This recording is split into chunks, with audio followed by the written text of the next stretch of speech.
The fiery sun hung low in the sky, casting long shadows across the rugged landscape as Sophia Ellis raced her chestnut mare along the narrow trail, her heart pounding against her ribcage. She hadn't meant to venture so far from Benton, Arkansas, but the exhilaration of freedom had carried her miles beyond the town's borders into territory she didn't recognize. It was the summer of 1872, and Sophia had only recently arrived in the frontier town from Boston. At 22 years old, she had come west following her father's death, hoping to make a new start with her aunt, who owned a small millinery shop on Benton's Main Street. Life in Arkansas was nothing like the refined society she had known back east, but there was something about the wildness of the frontier that called to her restless spirit. The trail ahead suddenly narrowed, and Sophia's mare whinnied nervously as loose rocks tumbled down the increasingly steep incline. Sophia pulled back on the reins, her gloved hands trembling slightly. She had been so entranced by the stunning view of the valley below that she hadn't noticed how treacherous the path had become. "Easy, Penny," she whispered, patting the horse's neck. "We should turn back." As she attempted to guide the mare around, the animal's hoof slipped on loose shale. Penny reared up in panic, and Sophia, caught unprepared, felt herself sliding from the saddle. She hit the ground hard, the breath knocked from her lungs as the frightened horse bolted back down the trail.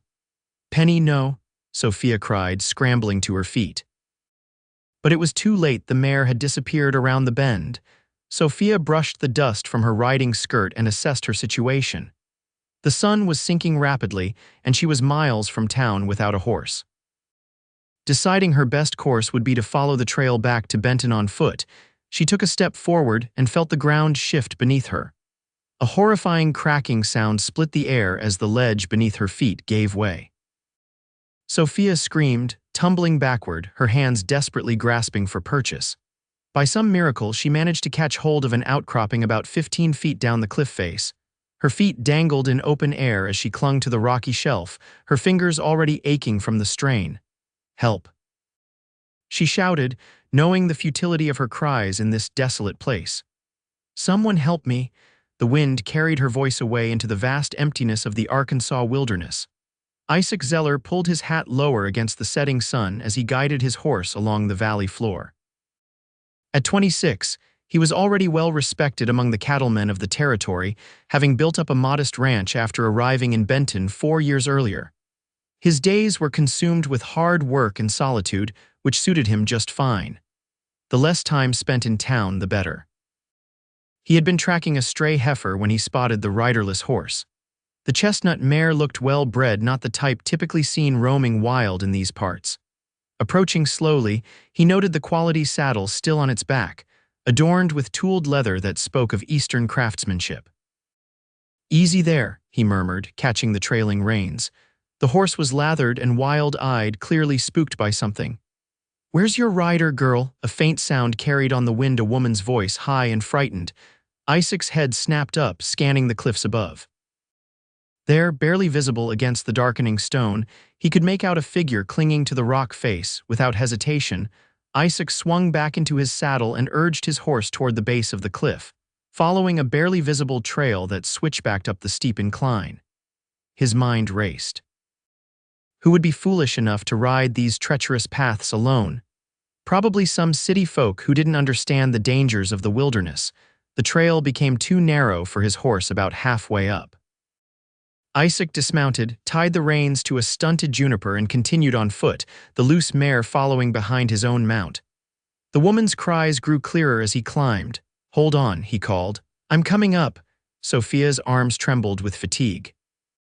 She didn't know how much longer she could maintain her grip on the rough stone. Her riding gloves offered some protection, but her fingers were growing numb, and the outcropping she clung to seemed to be crumbling beneath her weight. "Please hurry," she called back, her voice breaking. "I can't hold on much longer." The sun had nearly disappeared behind the distant mountains, casting the cliff in deep shadow. Sophia closed her eyes briefly, fighting against the rising panic. When she opened them again, she saw a man scaling the cliff face below her, moving with the sure-footed confidence of someone who knew these lands intimately. He was tall and broad-shouldered, wearing the practical garb of a rancher, dusty denim, a faded cotton shirt, and a worn leather vest. His hat was secured by a stampede string under his chin as he navigated the treacherous terrain. "Just a little longer, madam," he called up to her. "I'm almost there." Isaac assessed the situation as he climbed. The woman was perched on a narrow ledge that was visibly crumbling. There was no safe path to reach her from above, and the rock face offered few handholds. He would have to climb directly to her position and somehow carry her back down the way he had come.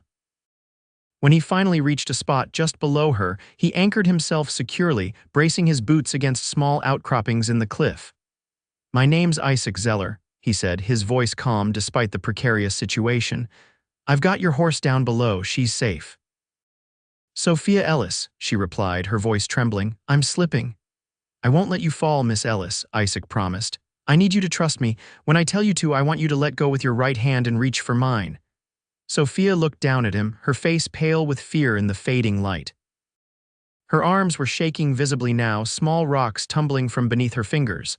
"I can't," she whispered. "You can," Isaac insisted. "I won't let you fall. Look at me, Miss Ellis." Reluctantly, Sophia met his gaze. His eyes were steady and certain, a deep blue that reminded her of the lakes back in Massachusetts. "Now," Isaac said, extending his hand upward. "Reach for me." Taking a deep breath, Sophia released her grip with her right hand and stretched downward. For a terrifying moment, her fingers grasped at empty air. Then Isaac lunged upward, catching her wrist in a firm grip. "Good," he said. "Now the left hand." With her heart pounding in her ears, Sophia let go with her left hand. The ledge beneath her crumbled completely, and she screamed as she felt herself falling, only to be caught securely against Isaac's chest as he wrapped a strong arm around her waist. "I've got you," he said, his breath warm against her hair. "Hold onto my shoulders." Sophia wrapped her arms around his neck, clinging to him as if he were the only solid thing in the world. She could feel the steady beat of his heart against her chest, a rhythmic counterpoint to her own racing pulse. "I'm going to get us down now," Isaac said. "It's going to be slow going. Just hold tight and try to keep still." With one arm secured around her waist and the other finding handholds in the rock face, Isaac began the treacherous descent. Sophia buried her face against his shoulder, not daring to look down as he navigated the cliff with careful, precise movements. The journey seemed to take hours, though it was likely only minutes. When Isaac finally set her down on solid ground, Sophia's legs buckled beneath her. He caught her before she could fall, lowering her gently to sit on a boulder. "Thank you," she whispered, her voice hoarse. "I thought I was going to die up there." "What were you doing out here alone?" Isaac asked, his tone somewhere between concern and admonishment as he retrieved a canteen from his saddlebag. Sophia accepted the water gratefully, taking a small sip before answering. "I was exploring. I didn't realize how far I'd gone until the trail became dangerous. My horse panicked and threw me." Isaac shook his head. "These trails aren't for casual riding, especially for someone not familiar with the territory." "I'm beginning to understand that," Sophia admitted, feeling a flush of embarrassment color her cheeks. "I've only been in Benton for 3 weeks. Everything here is different from what I'm used to." "Where are you from?" Isaac asked, checking over both horses as twilight deepened around them. "Boston," Sophia replied. "I came to live with my aunt after my father died." Isaac nodded, his expression softening slightly. "Martha Ellis at the hat shop?" "Yes, that's my aunt." Sophia was surprised he knew her. "It's a small town," Isaac explained, noting her confusion. "We should get moving. It'll be full dark soon, and it's a long ride back to Benton." With surprising gentleness for such a large man, Isaac helped Sophia mount her horse, checking the saddle and bridle to ensure everything was secure before swinging up onto his own stallion. "Can you ride?" he asked. Sophia squared her shoulders, determined not to appear any more helpless than she already had. "Yes, of course. I've been riding since childhood." Isaac's mouth quirked in what might have been a smile. "Eastern riding is a bit different from frontier riding, Miss Ellis." "Please call me Sophia," she said impulsively, "and I'm sure I can manage to follow you back to town without further incident." "All right then, Sophia," he replied, tipping his hat slightly. "Let's head home before the coyotes start singing." As they rode side by side through the gathering darkness, Sophia studied her rescuer from beneath her lashes. He sat easily in the saddle, his posture relaxed but alert, eyes constantly scanning their surroundings. There was something compelling about his quiet strength, so different from the polished gentleman she had known in Boston. "Do you have a ranch nearby?" she asked, breaking the silence. Isaac nodded. "About 5 miles north of Benton, nothing fancy, but it's mine. You live there alone." "Just me and about 60 head of cattle," he replied, "and a good dog named Buck." "Sounds lonely," Sophia observed. Isaac shrugged. "I prefer it to town life, less complications." The moon had risen by the time they reached the outskirts of Benton, casting a silvery light over the dusty streets. A few windows still glowed with lamplight as they rode toward the millinery shop where Sophia's aunt lived in the rooms above. When they reached the shop, Isaac dismounted first, then came around to help Sophia down. His hands were strong and sure on her waist, and she found herself reluctant to step away from him once her feet touched the ground. "Thank you again, Mr. Zeller," she said formally, suddenly aware of how disheveled she must look after her ordeal. "You saved my life today." "Isaac," he corrected her, "and anyone would have done the same." "No," Sophia said with certainty. "Not everyone would have been able to climb that cliff. Not everyone would have risked their own safety for a stranger." Before Isaac could respond, the shop door flew open and Martha Ellis rushed out, her gray hair escaping from its usual neat bun.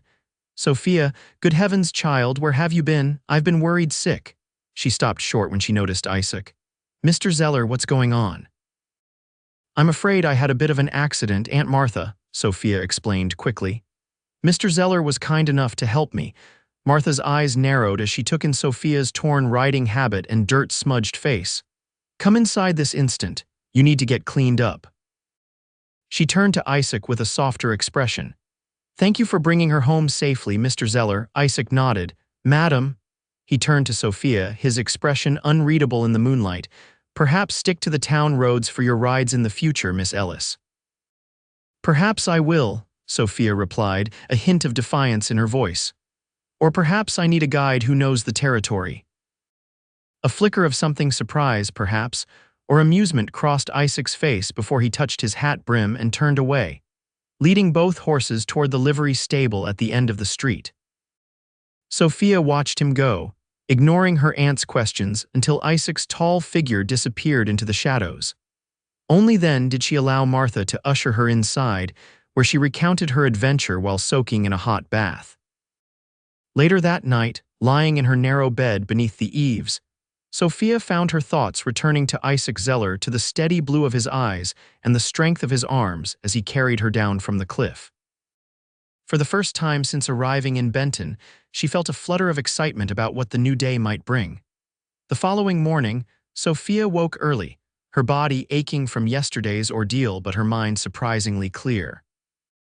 She dressed carefully in a simple blue cotton dress that brought out the color of her eyes, pinning her honey brown hair into a modest chignon at the nape of her neck. "You look nice today," Martha commented over breakfast. "Any particular reason?" Sophia busied herself with buttering a biscuit. "No reason. I thought I might take some air after helping in the shop this morning." Martha raised an eyebrow but said nothing. The morning passed slowly as Sophia helped customers and arranged new shipments of ribbons and feathers. Every time the shop bell jingled, she glanced up, hoping to see a tall figure in a dusty hat. By midday, she had resigned herself to disappointment. "I'm going to step out for lunch," she told her aunt around noon. Martha nodded, her expression knowing. "The mercantile gets deliveries on Thursdays. Ranchers often come to town for supplies." Sophia felt her cheeks warm. "I'll keep that in mind." Outside, the main street of Benton bustled with the usual midday activity. Sophia walked slowly, nodding politely to those she recognized until she reached the general store.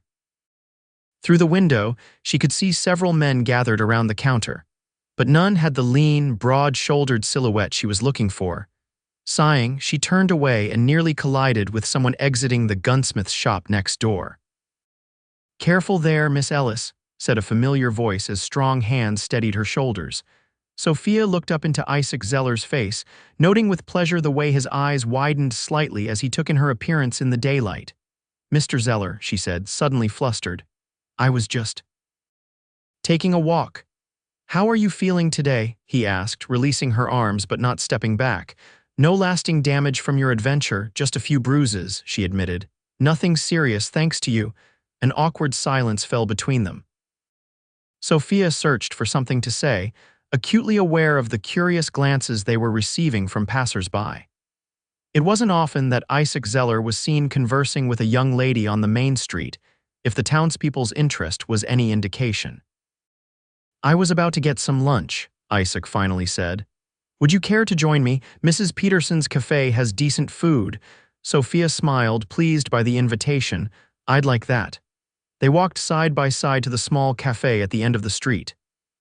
Inside, it was cool and relatively quiet, with only a few tables occupied.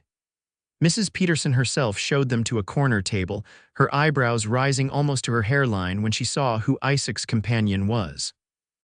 Special today is chicken and dumplings, she informed them, giving Sophia a curious once-over. That sounds lovely, Sophia said, removing her gloves and placing them beside her plate when Mrs. Peterson had gone to fetch their food. Isaac leaned back in his chair, studying Sophia with an intensity that made her skin tingle. So, he said, what brought you all the way from Boston to Benton, Arkansas? Sophia traced a pattern on the tablecloth with her fingertip. As I mentioned, my father died. He had been ill for some time and the medical expenses consumed most of our savings. When he passed, there wasn't much left. Aunt Martha offered me a home and work in her shop. I'm sorry about your father, Isaac said quietly. Thank you. Sophia looked up, meeting his gaze directly. What about you? Have you always lived in Arkansas? Isaac shook his head. I was born in Pennsylvania. My family had a small farm there. When I was 18, I headed west with some cattle drovers. Worked my way through Texas and Oklahoma before settling here 4 years ago. And your family, a shadow crossed his face. They're gone. Influenza took my parents and younger sister when I was 16. I'm sorry, Sophia said, instinctively reaching across the table to touch his hand. Isaac looked startled by the contact but didn't pull away. It was a long time ago. Their food arrived, steaming and aromatic, providing a welcome interruption to the somber turn in their conversation. As they ate, Sophia shared stories of her life in Boston, and Isaac spoke of his ranch and his plans to expand his herd in the coming year. Would you show me? Sophia asked impulsively. Your ranch, I mean, I'd like to see it. Isaac's spoon paused halfway to his mouth.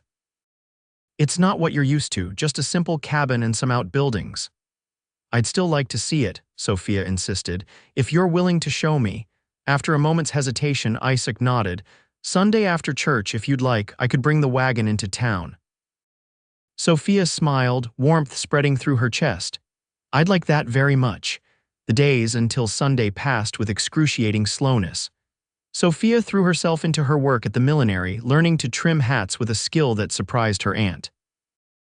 In the evenings, she sat by the window, writing letters to her few remaining friends in Boston, describing the wild beauty of Arkansas and the people she was meeting, especially a certain taciturn rancher with eyes the color of a summer sky.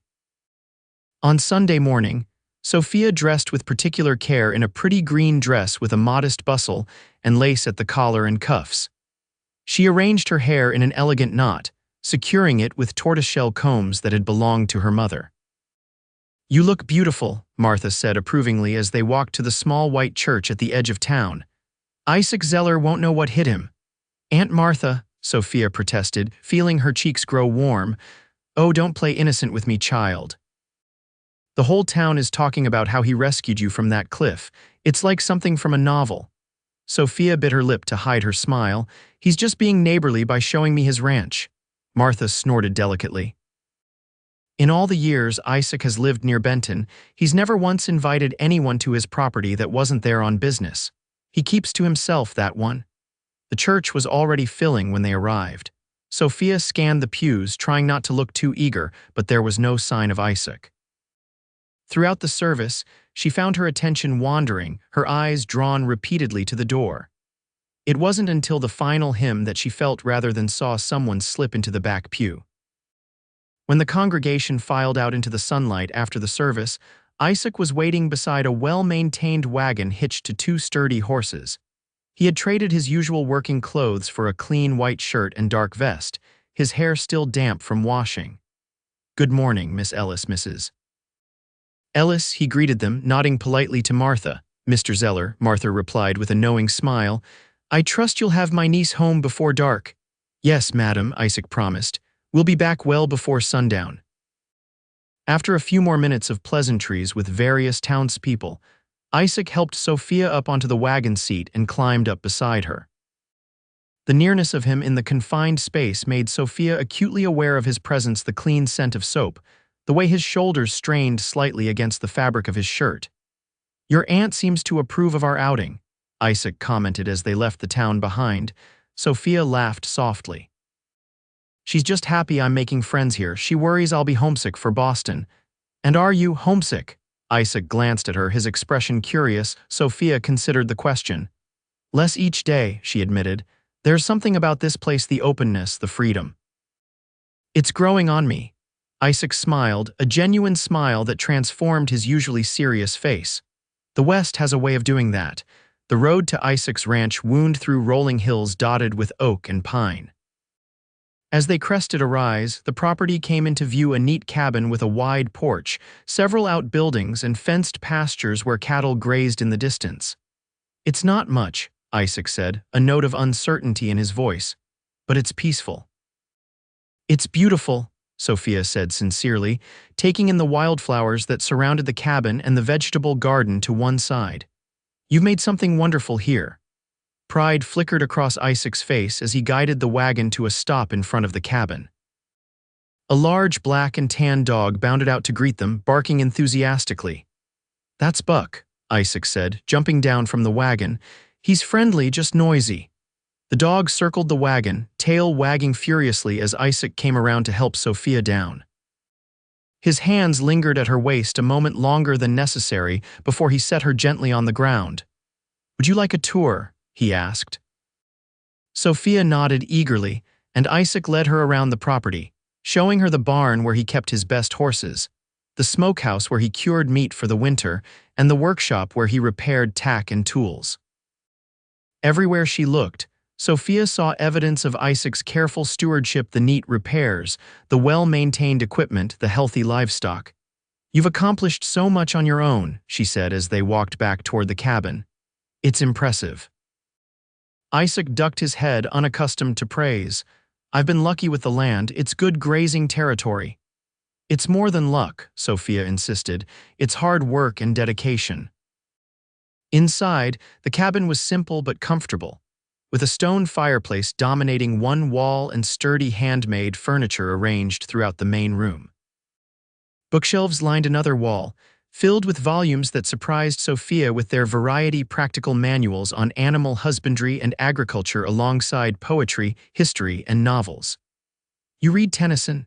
she asked, running her fingers along the spine of a well-worn volume. "My mother was a schoolteacher before she married," Isaac explained. "She believed in education even on a farm. Those were her books." Sophia turned to look at him, seeing beyond his rugged exterior to the complexity beneath. "You're full of surprises, Isaac Zeller." A flush crept up Isaac's neck. "I prepared some food," he said, changing the subject. "Nothing fancy, but I thought we could eat on the porch. The view is nice this time of day."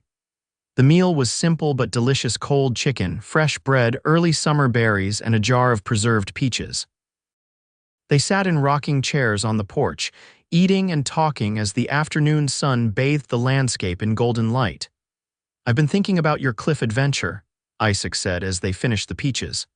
"Would you be interested in learning more about the safe trails around Benton? Places you could ride without risking your neck," Sophia brightened.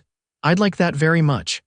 I could show you if you'd like, when I'm in town for supplies, or I could ride out here," Sophia suggested boldly, "if that wouldn't be an imposition."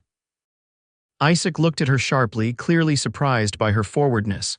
For a moment, Sophia feared she had overstepped, but then his expression softened. "I'd like that," he said quietly. "Though your aunt might have something to say about it." Sophia laughed. "Aunt Martha is more progressive than she appears. I think she'd approve of me learning to navigate the countryside safely."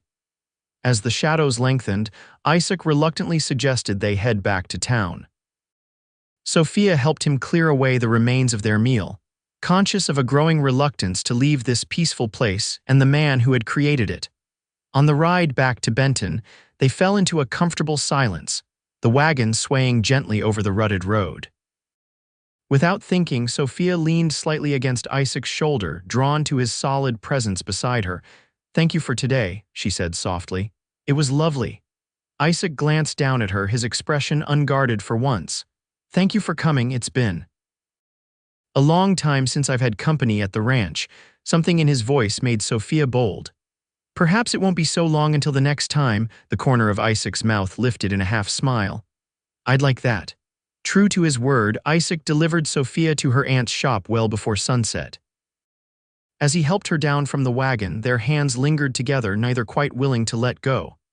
"Good night, Isaac," Sophia said, reluctantly stepping away. "Good night, Sophia." He hesitated, then added, "I'll be in town on Thursday for supplies. Perhaps you'd join me for lunch again." Sophia smiled, happiness bubbling up inside her. "I'll look forward to it." Over the following weeks, a pattern developed.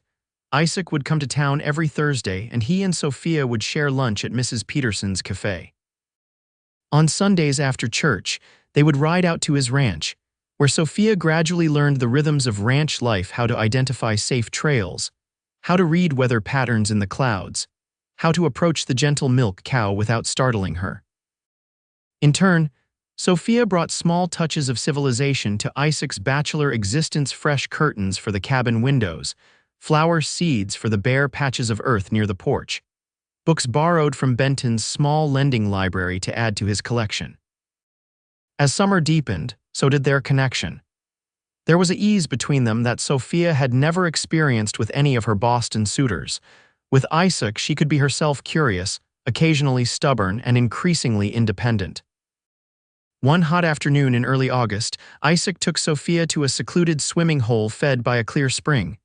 The pool was shaded by willows, the water cool and inviting after their long ride. "It's beautiful," Sophia said, dismounting and walking to the edge of the water. "Do you come here often?" "When the work allows," Isaac replied, securing their horses to a nearby tree. "It's a good place to think." Sophia removed her boots and stockings, hitching her skirts carefully before wading ankle-deep into the cool water. "In Boston, ladies never go barefoot outdoors," she confided, wiggling her toes in the sandy bottom. "It's considered quite scandalous." Isaac watched her from the bank, his eyes crinkling at the corners. "Is there anything you miss about Boston?" Sophia considered the question, looking out across the tranquil pool. "I miss the bookshops," she admitted, "and the music. There were concerts and operas." She trailed off, then laughed softly. "But I don't miss the constraints. The endless rules about how a lady should behave, who she should speak to, what she should think." She turned to face him, droplets of water glittering on her skin in the dappled sunlight. "Here I feel like I can breathe." Isaac stepped closer, his expression intense. Sophia, a distant rumble of thunder interrupted whatever he had been about to say. They both looked up to see dark clouds gathering on the western horizon. "We should head back," Isaac said, his voice strained. "That storm looks like it's moving fast." Sophia hurriedly dried her feet and put her stockings and boots back on, aware of a tension between them that hadn't been there before. They rode quickly, but the storm moved faster. They were still a mile from Isaac's ranch when the first heavy drops began to fall. By the time they reached the cabin, rain was falling in sheets, lightning cracking across the sky as thunder shook the ground. They stabled the horses quickly, then ran for the cabin, arriving soaked and breathless on the porch. "So much for getting you back to town before dark," Isaac said, pushing his wet hair back from his forehead. "You'll have to wait out the storm here." Sophia nodded, acutely aware of her wet dress clinging to her body and the impropriety of being alone with Isaac in his cabin as night approached. But the alternative was riding through a dangerous lightning storm. Inside, Isaac built up the fire while Sophia stood dripping on the hearth. "I can lend you some dry clothes," he offered, not quite meeting her eyes. "Thank you," Sophia said, equally awkward. Isaac disappeared into the bedroom and returned with a clean shirt and a pair of trousers. "They'll be too big, but they're dry. You can change in there." He nodded toward the bedroom. Alone in Isaac's room, Sophia changed quickly, rolling up the sleeves and pant legs of the borrowed clothes. The shirt smelled faintly of soap and pine, like Isaac himself. She twisted her wet hair into a knot and secured it as best she could before rejoining him in the main room. Isaac had changed as well, into dry clothes similar to what he'd given her. He looked up when she entered, his eyes widening at the sight of her in his clothes. "Better?" he asked, his voice slightly hoarse. "Much," Sophia replied, coming to sit beside him near the fire. "Thank you." Outside, the storm raged on, rain lashing against the windows as lightning illuminated the darkening landscape in brief, brilliant flashes. Inside, the tension between them grew with each passing moment. "Sophia," Isaac finally said, turning to face her, "there's something I need to tell you." She met his gaze, her heart racing. "Yes, these past weeks have been." He paused, searching for words. "I never expected to feel this way about anyone. After my family died, I closed myself off. It seemed safer." "And now?" Sophia asked softly. "Now I find myself looking forward to Thursdays more than any other day," he admitted. "I find myself thinking about your smile when I should be focusing on work. I find myself wondering if you could ever be happy with a life out here, away from town, with just me." Sophia's breath caught in her throat. "Are you asking me something, Isaac Zeller?" He took her hand, his fingers warm against hers. "I'm asking if you could see a future here, with me. I know it's not what you're used to, and I know we haven't known each other very long," but Sophia silenced him by placing her fingers gently against his lips. "I was lost when I came to Arkansas," she said quietly. "Not just on that cliff, but in my life. I didn't know where I belonged anymore. But these past weeks, being with you, I found something I didn't even know I was looking for." "What's that?" Isaac asked, his voice barely audible above the storm. "Home," Sophia said simply. "With you, I feel like I've come home." Isaac's hand came up to cradle her cheek, his thumb tracing the curve of her jaw. "Sophia Ellis, I think I've been falling in love with you since the moment I carried you down that cliff." "Isaac Zeller," she replied, leaning into his touch. "I think I've been falling in love with you since the moment you reached for my hand and promised not to let me fall." When he kissed her, it was like finding shelter in a storm, warm and safe and right. Outside, the thunder gradually receded, the rain softening to a gentle patter against the roof. But neither of them noticed, lost as they were in each other's arms, in the promise of a future neither had expected to find. By the time the storm cleared, stars were visible through breaks in the clouds. Isaac reluctantly pulled away from Sophia, his expression torn. "I should get you back to town," he said. "Your aunt will be worried." Sophia nodded, though she was reluctant to leave the warmth and intimacy of the cabin. "Yes, we should go." They changed back into their now dry clothes, the moment heavy with unspoken promises and possibilities. The ride back to Benton was quiet, both of them aware that something fundamental had shifted between them. As expected, Martha was waiting anxiously when they arrived, relief flooding her face at the sight of her niece. "Thank goodness you're safe. When that storm hit, I feared the worst." "We waited it out at the ranch," Isaac explained, his expression carefully neutral. "I apologize for not getting her back sooner." Martha looked between them, her sharp eyes noting their flushed faces and the way they stood close together. "Well, you're both safe, that's what matters." Before Sophia went inside, Isaac took her hand, pressing something into her palm. "Think about what we discussed," he said softly. "I'll be waiting for your answer." In her room, Sophia uncurled her fingers to find a small carved wooden heart, polished smooth with handling. She pressed it to her chest, happiness bubbling up inside her like a spring. The next morning she woke early and dressed in her prettiest day dress. At breakfast, she placed the wooden heart on the table in front of her aunt. "I'm in love with Isaac Zeller," she announced without preamble. "And he loves me." Martha picked up the carving, turning it over in her fingers. "I suspected as much," she said, her voice gentle. "He's a good man, Sophia, different from what you might have expected for yourself, but a good man nonetheless." "I want to marry him," Sophia continued. "I want to live at the ranch and help him build something wonderful there." Martha reached across the table to take Sophia's hand. "Are you certain? Ranch life is hard, especially for a woman. There are no neighbors nearby, no society, none of the comforts you're used to." "I've never been more certain of anything," Sophia replied firmly. "I love him, Aunt Martha, and I love the life we could build together." Martha studied her niece's face for a long moment, then nodded. "Then you have my blessing, though I'll miss having you here in the shop." Sophia laughed, rising to embrace her aunt. I'll still come to town. Someone needs to keep Benton's ladies in fashionable hats. On Thursday, when Isaac came to town, Sophia was waiting outside the millinery shop. He dismounted quickly, his expression hopeful but uncertain. "I have your answer," Sophia said, stepping forward to meet him in the middle of the dusty street, heedless of the curious onlookers.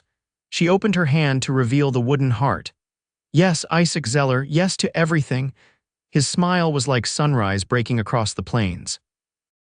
In one swift motion, he lifted her off her feet, spinning her around as she laughed with pure joy.